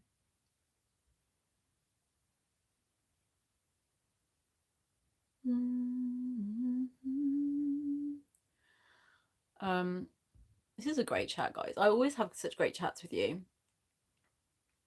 Cheshira says, for me, they're a storytelling podcast that if a friend is listening to them for the first time, I will not let them listen to certain episodes without me. And if they don't cry, I will revolt. It's a kind of a test, right? It's like when you're young and someone doesn't cry to Lion King and you're like, dude. Oh, Carol Davis says, Song of the Siren brings tears to my eyes too. So many great covers of that masterpiece. It's beautiful. I want a tattoo of a line from that song. I don't know which one. What would I have? Probably Broken Love Lawn on Your Rocks. I love that song. Oh, it means so much to me. Oh, God. Whoa, that song really, really just does it for me. It hits different, but it hits different every time. Here I am, waiting to hold you. So beautiful. Oh, wow. Carol Davis says, David Bowie's Heroes and Peter Gabriel's In Your Eyes are tear breakers for me as well. That's fair. That's very fair.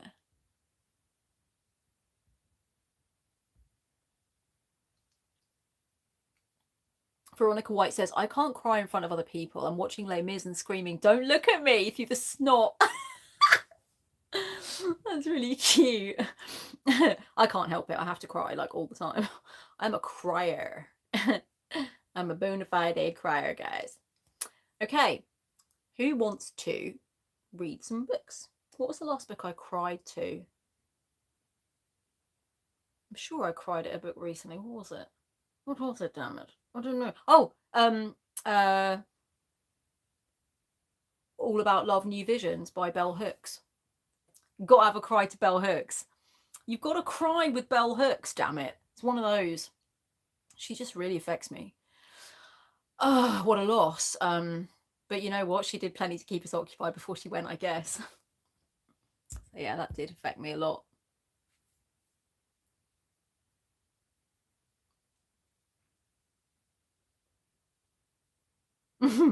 Blood, Sweat and Seal says, I suppose you could call it farm emo, but one of mine is Everything That Glitters Is Not Gold. Who's that by? Should I know that? That maybe if you tell me the name of the artist, I'll know the artist. I'll know. I'll realise the title of the song, if you know what I mean. Maybe I'm not like connecting it in my head properly. Lots of people talking about The Last of Us. Sounds like Yalternative. Gwen says, I'll get back to my rage journaling. I can't remember what you called it, Cam. Rage journaling? Stabby journaling, you mean? Where you fucking another thing. I love my stabby journaling. Stabby writing. I got to stab it, stabby. Yeah, exactly. My mum would come in and she'd be like, you're doing your stabby journaling again. Are you okay? And I'm like, no, I'm not. Mm-hmm. Oh, Alex has got to go. Got to work tomorrow. Blood, Sweat and Seal says Dan Seal sings Everything That Glitters. Okay, cool. I'll give it a listen. Okay, guys. I'm going to do a little bit more reading. Oh, Mark Kuiper's having a sober year in 2023. That's awesome, darling. That's really awesome. Good stuff. I am not, but I'm definitely not being too decadent. Not being too decadent whatsoever this year. And I'm feeling that shit. But this weekend, I might indulge a little.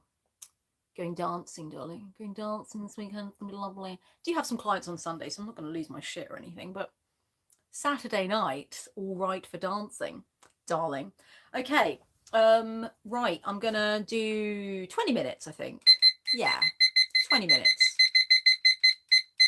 This has gone exactly the same way they always go, where I'm like, right, we're not going to talk and do loads of work, and then I'm like, meh, meh, meh, meh, meh, meh. But you guys are all too captivating. Okay, can you stop being so captivating? That would be very useful for me. I'm going to put my heater on. Maybe I'll have some yellow. The Mac Daddy. The Mac fucking Daddy. The one that started it all. All right. Jung's like, excuse me, I'm just absolutely turning culture on its head for all eternity here. Get out of the way.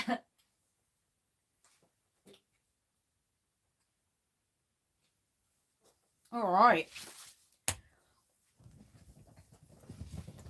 do this shit. Are you ready? I'm going back to Salem, guys. Sorry, I have an appointment in Salem. It's very, very important.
5 minutes left now, darlings, if you want to put everything into it.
Okay.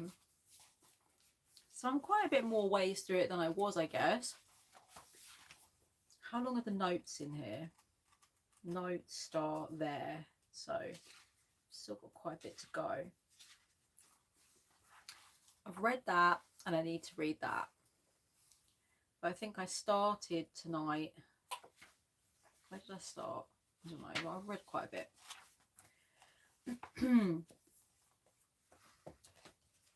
It's really good. When's the end of this chapter?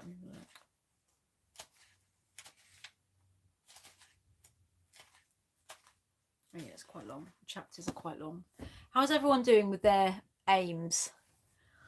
Let me know, baby.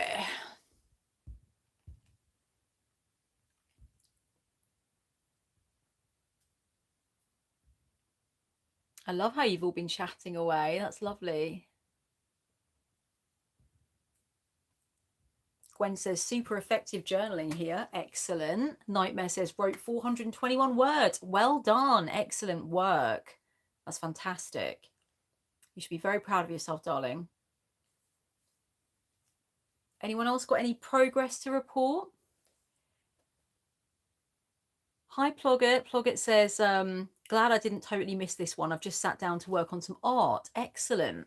Cheshire says, I've reached the Wheel of Fortune in my tarot project. Halfway done synthesizing the majors. Amazing.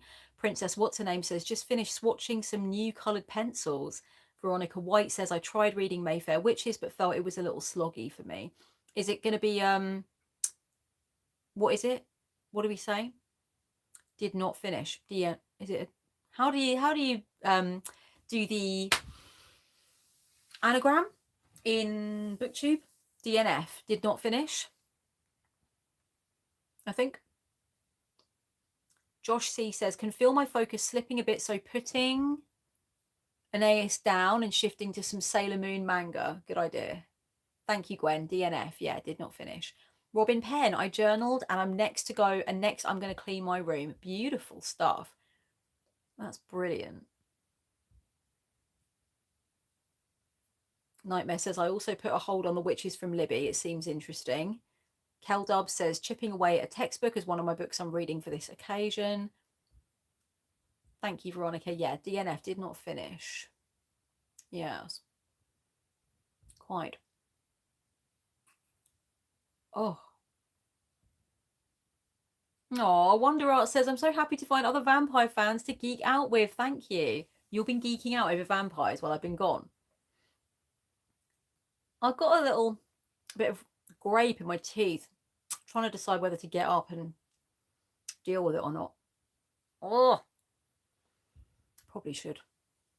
I've got floss somewhere in the bathroom. Carolyn got through a bit of condensed chaos. I love condensed chaos. Lady Small says, got cats fed, food put together for tomorrow, and dinner heated. Christina de Art says, I'm editing a video now. Guys, I'm like really impressed with you all. Michelle 13 Knot says, my first time getting on the live, was going to find music while I read, but I'd rather read with others. Well, it's lovely to have you here, darling.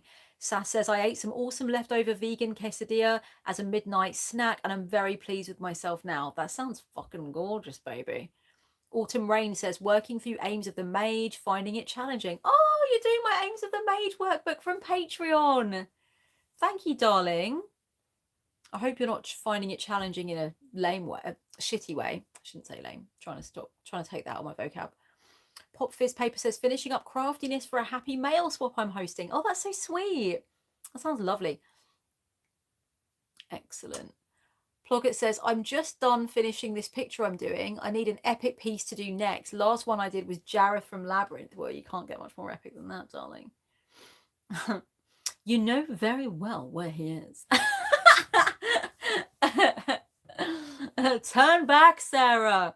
Turn back before it's too late. Am I Jareth? I think I might be. Regina's Tarot and Wirecraft says, almost finished making this chain. Read a few pages of the book I'm in. Hi, Kiara Carbon. Almost done journaling on some cards in some readings done by you. Yes, excellent. I'm so glad you're journaling on the readings we did. Jean Rex White, hello darling, just finished Sailor Moon, now going to write some FND notes. Excellent. Oh, Autumn Rain says it's challenging in a very good way. I'm so relieved, darling. I'm glad. Okay, I'm going to switch up what I'm reading now. Should I get up and sort this out? You know when you've got something in your teeth? It's like right there in my little Madonna chompers. My Madonna chompers. Yeah, it's really annoying. They are seedless grapes, but like, I don't know what it is. I think I'm going to do that. Then I'm going to start reading. Okay, you guys tell me what to read. Should I start? I mean, it's definitely a start reading. So I'm either going to start reading Essays in Love by Alain de Botton or Mothering Sunday by Graham Swift. One is like essays between two people that are written from the perspective of two people as they meet and fall in love, written by this important philosopher guy who's cool. And the other one is a work of fiction set in the 20s about a woman on Mothering Sunday and what she does and what happens and stuff. One of them's more like, I don't know. I was thinking, is it more high? It's like, it is fiction around love. And one of them has more boobs on the cover. Zachary Ryan says Mothering Sunday just because of the vibes. Gwen says Botton. Mothering Sunday, says Rachel. Josh C votes for the essays. Cheshire says Mothering Sunday. I think Mothering Sunday just won. Did it win? Yeah, it did. Okay. KM Woseman says second, 1920s one. Pop Fizz Paper says fiction. I can only do one fiction and one non-fiction at a time.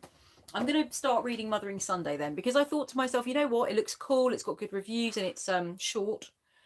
I mean, it's not like super short, but it's short enough for someone like me who does not read fiction very often. And I'm trying to consciously read more fiction. That is the aim that I have. I really do want to read more fiction. Yeah. Okay. Ooh, I'm excited. Sensitivity, lucidity.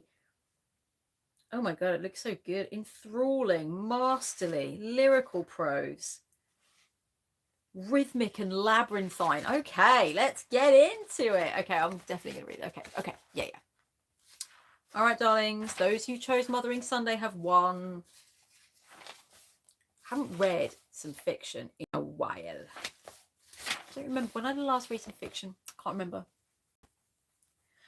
I mean, I like, I've got an itchy ear. Oh, there we go. Oh, it was good.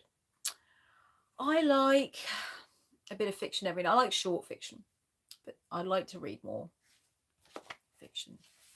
I'll tell you what I did smash last year. I reread Great Gatsby. Really like it. Took me a while to get into it, but then I really liked it.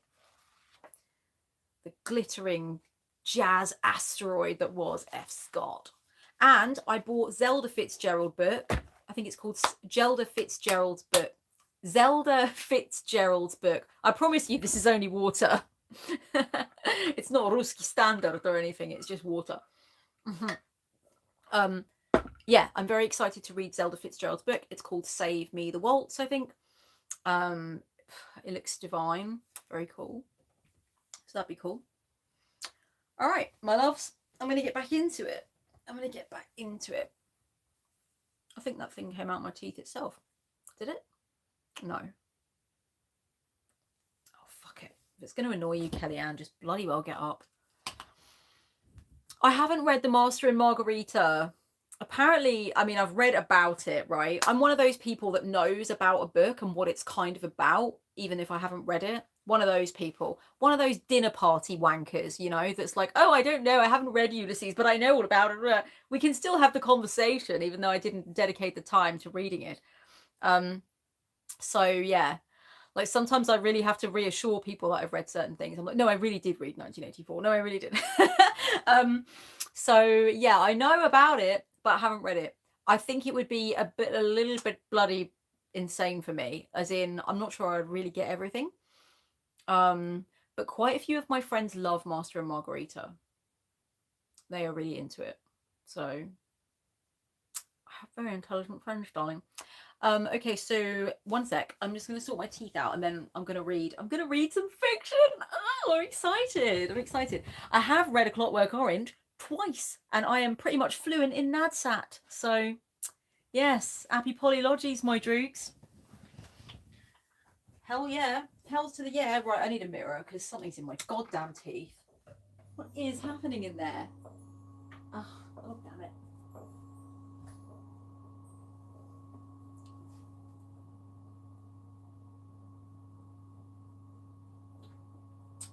Hmm.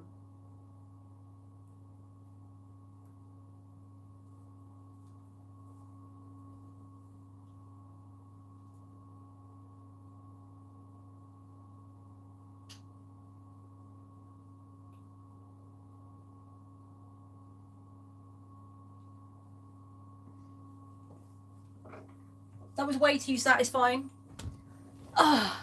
Right. Excuse my yoga pants, guys. All right, I guess I'm gonna do 15 minutes of this and see how I feel. Just gonna see how I feel. I'm just gonna ease myself in. How dare you? Get off. Get off of my Clockwork Orange top.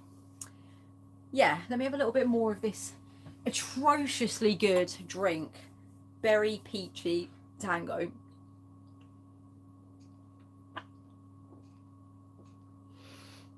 I forgot to put some cream on my tattoo, didn't I? Never mind. Even the Mona Lisa's falling apart. And if you know that reference, then you like 90s films. Mm. All right. Rachel says, haha, yeah, stuff stuck in teeth is no way to live. It's really not. All right, my darlings. This looks quite hard, actually, this bandage. I'm like, oh, it's got a tank girl vibe. And people are like, oh my God, like, you look pretty Mad Max in that. I'm like, yeah, it's my contraceptive implant. Okay. Are we ready? Ready to be productive? I'm looking at you, people watching on playback. Don't think I'm not looking at you. Don't think you don't have to do this as well. We all have to do it together. All right. Andiamo, as they say in Italian. Starts with once upon a time. Great start. I like that shit. nice and easy for me.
This is really fucking heterosexual. It's too heterosexual for me.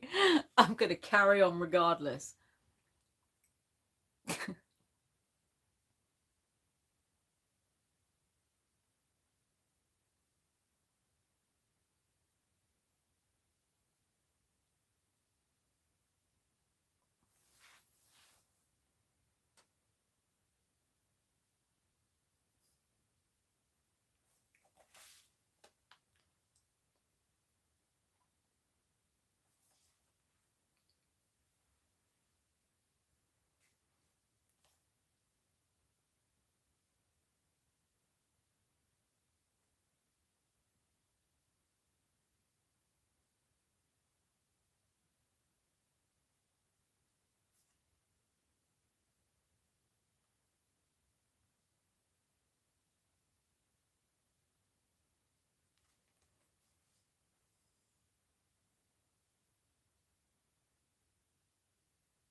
Okay.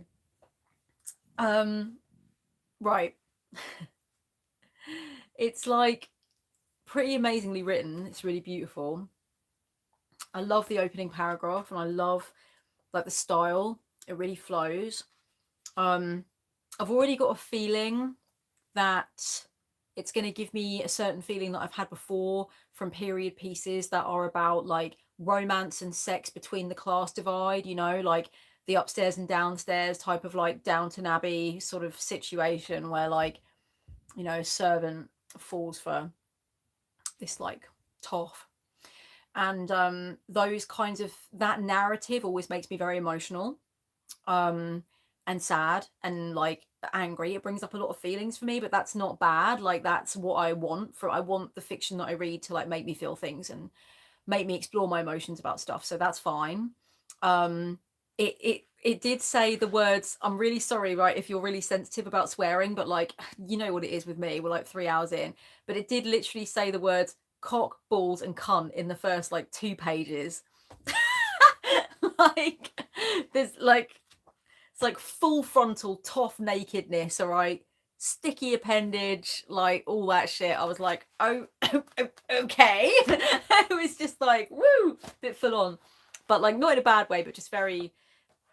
He's very good at describing like, and there was all this kind of, there's a lot of hyper masculinity in there, and her thinking of him as a stallion, and like the dad being like, you know, makes him feel like a zesty boy to like you know, drive the car and all this shit, and it's just like, oh, it's, like I get it, I understand what he's trying to convey, but it's just very like, you know. Did it do a chest bump too? I don't know what you mean.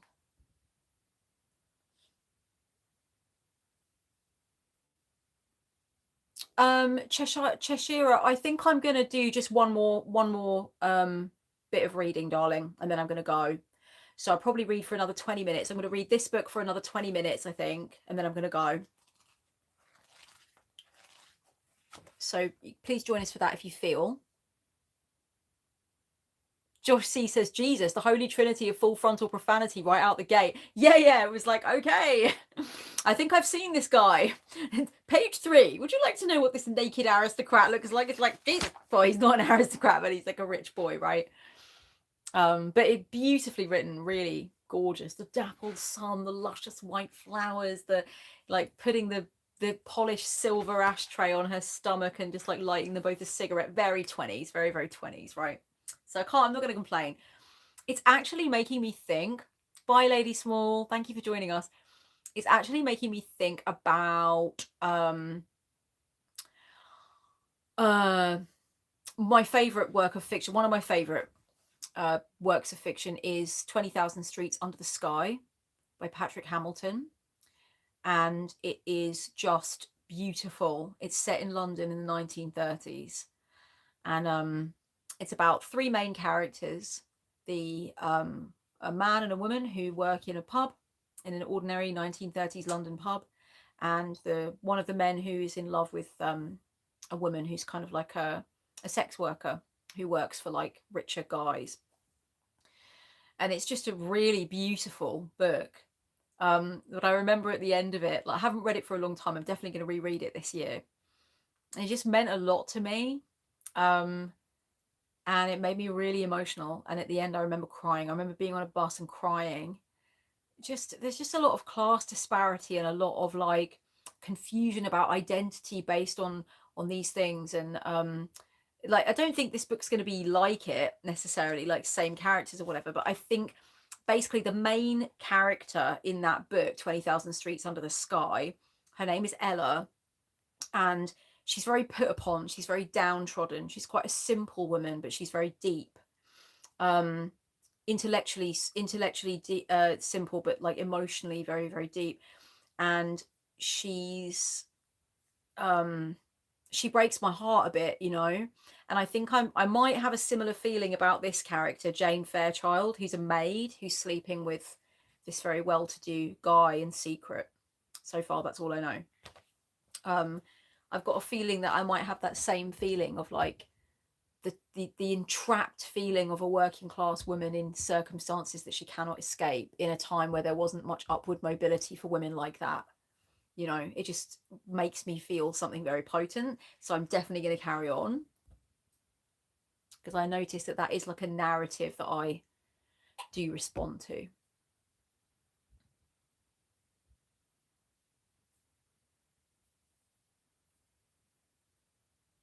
Rachel says, feel free to dismiss votes and abandon ship. No, I'm going to go with it. Wonder Art says, lol, no hetero. It's just like so heteronormative straight away right out the gate. And I'm like, whoa, okay. Okay, then. It's really funny. Okay. Yeah, I think I'm just going to go straight back into it, guys. And then that'll be like the last bit, I think, of this live. I probably will carry on reading, but like I'll get into my pajamas and get into bed and stuff, take my makeup off for the day, do a little bit of skincare, do my tattoo care. Because obviously I don't want bits knocking out of this again and not being sexy and tasty, because I can't be asked to keep bloody going over it. So I'll give you a heads up how I feel. But it's really nice to read some fiction again. I haven't read fiction for a long time, so this is really cool. All right, who wants to smash the last 20 minutes with me? I think I'll have to, you know what, I'll have 15 minutes because I need a bit of a break. I want to clean my teeth and all that shit, you know. Oh, Rachel says, love your new tattoos, by the way. Thank you so much. I love them as well. I'm really pleased. They were done by one of my close friends. So that meant a lot, you know, have that time talking with her and like getting the design how we wanted it, and just the fact that she put them on me, it was really special. She's a really special woman. She's been really there for me. I just love her. This sounds so homosexual and I don't care. Sorry, that's just like a answer to what I said earlier, like this is so heterosexual. I meant heterosexual. I meant it's very heteronormative, like straight away it's like very straight and very like masculine, feminine of the time. Like, do you want to know that this guy's balls are stuck to his leg? It's like, probably not.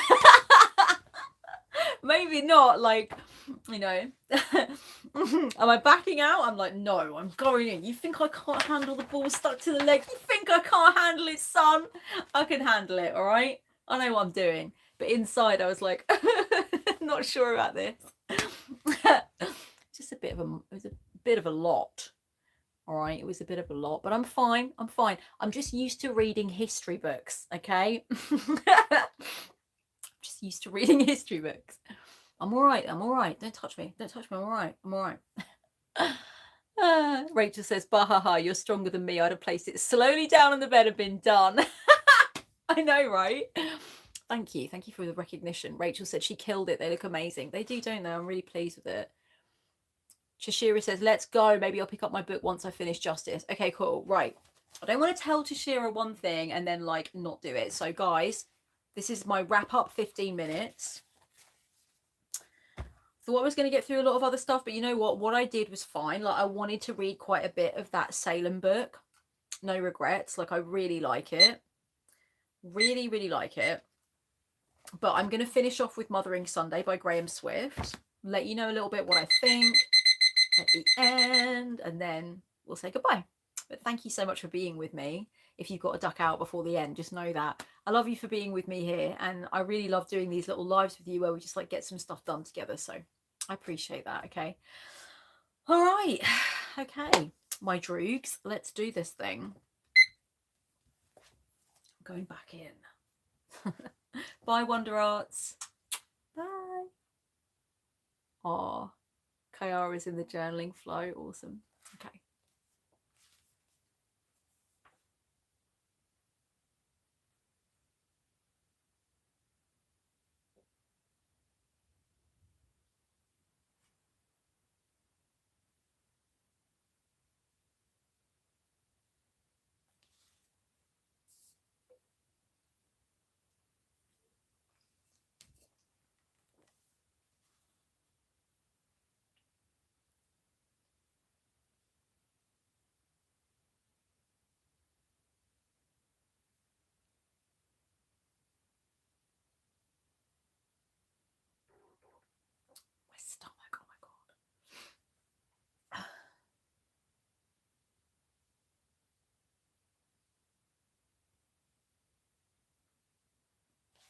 All these bubbles are probably not good. I don't care.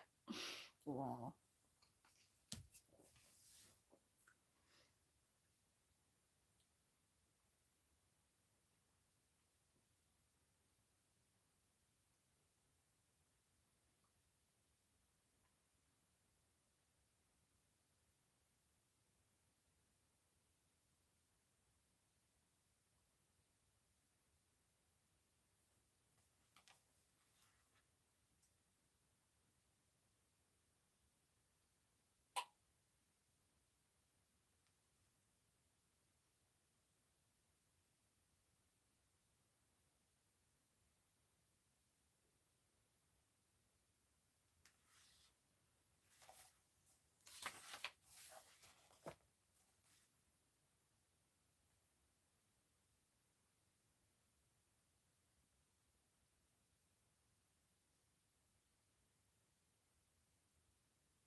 Well, darlings, very interesting. I'm definitely going to read a bit more in bed for sure. Like I'm intrigued. Um, I'm hoping very much that this is not going to go in some classic way where it's like, but how could it go any other way? Because like, I don't know. My dad always used to say to me, like when I was growing up, a few different times, he would say, the stories where the class divide is not approached honestly are not good stories, because there is no way for something like this to be escaped. This like honestly, this maid is like delighted that the rich guy that she's sleeping with secretly opened the front door for her. Like she didn't have to take the, you know, the maid's entrance, the tradesman's entrance around the side. Like on one occasion he gestured to her that she could come through the front door, and she was like, oh my god, like that kind of thing where it's like, you know, it's just I don't want anything about those times back. And I know that they're not completely done with, I know that, but like I really don't want those times back, you know, where it was like a fucking like social caste system here or something. So yeah, it's kind of like, if this book ends in some way where she's triumphant in some sense, uh, or she gets what she wants in the end, it's probably like not honest, you know, in some way. I don't know. Like, it's fiction. So honestly, my dad would say all of that, but then he would really love watching Armageddon. And it's like, guy, like, dad, Bruce Willis just like, spoiler alert, but like Bruce Willis just literally drills a fucking hole in an asteroid and saves the world. But anyway, that's okay. But when it comes to class antagonism, it's gotta be honest. Anyway, so basically, yeah, I've got a feeling that I might be angry for her and sad for her, but I don't know. Sometimes maids can, you know, I don't even know if he's like necessarily a bad person. He's just rich and stupid and he's about to get married and he shouldn't really be fucking around with a maid. But like, basically, I don't know what the fuck is going to happen. I have no idea. There could be a really good twist. Because this book is very well loved and got incredibly good reviews, I'm hoping that there is a really good twist, and that if he is a dickhead, then she gets some opportunity to fuck him over by, I don't know, like telling on him, or I don't know what's going to happen, but I want some empowerment for this girl, all right? I really do. But who knows? Who knows? I'll find out. It's definitely not taking me long to read, so we shall see. Nightmare says, spoiler alert for a movie that came out 20 years ago. Look, okay, I'm behind with films. I expect some other people are too. There are some films that I know that I just need to see, that I just have not seen, and I appreciate a spoiler alert, okay? Like, literally, if you don't know what happened in Armageddon, that is kind of weird, I guess.